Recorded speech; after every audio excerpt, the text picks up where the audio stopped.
বঙ্গোপসাগরে নিম্নচাপের প্রভাবে রাজধানী সহ সারা দেশে ঝোড়ো হাওয়া সহ বৃষ্টি হচ্ছে। বৈরী আবহাওয়ায় সমুদ্র বন্দরে জারি আছে ৩ নম্বর সতর্ক সংকেত। বরিশাল নৌবন্দর থেকে ১৬টি রুটে লঞ্চ বন্ধ, ছোট লঞ্চ চলাচল। আগামী শনিবার থেকে বৃষ্টি কমে আসতে পারে বলে জানিয়েছে আবহাওয়া অফিস। বঙ্গোপসাগরে সৃষ্টি হওয়া সুস্পষ্ট লঘুচাপটি নিম্নচাপে পরিণত হয়েছে। উপকূলীয় এলাকায় বয়ে যাচ্ছে ঝোড়ো হাওয়া, ঝরছে বৃষ্টি। কক্সবাজার সমুদ্র সৈকতে বড় বড় ঢেউ আঘাত হানছে ঝাউবাগান ও জিওব্যাগে। সাগরে উত্তাল থাকায় নামতে দেয়া হচ্ছে না কাউকে, নিরাপত্তায় সতর্ক করা হচ্ছে সবাইকে।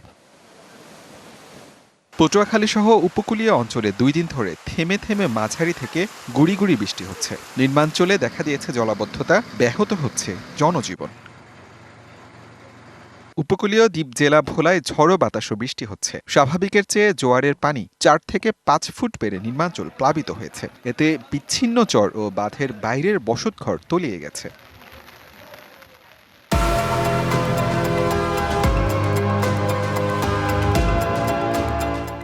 ঝালকাঠির সুগন্ধা ও বিষখালী নদীতে জোয়ারের সময় স্বাভাবিকের চেয়ে ৩ থেকে ৪ ফুট উচ্চতায় পানি প্রবাহিত হচ্ছে। নোয়াখালীর হাতিয়া উপজেলা সংলগ্ন বঙ্গোপসাগর উত্তাল।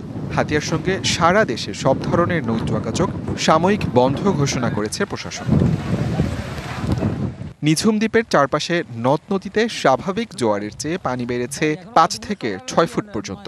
এতে পানিবন্দী অনেকে। ২ নম্বর সতর্ক সংকেত দেখিয়ে বরিশাল নৌবন্দর থেকে ১৬টি রুটে ছোট লঞ্চ চলাচল বন্ধ করে দিয়েছে বিআইডব্লিউটিএ।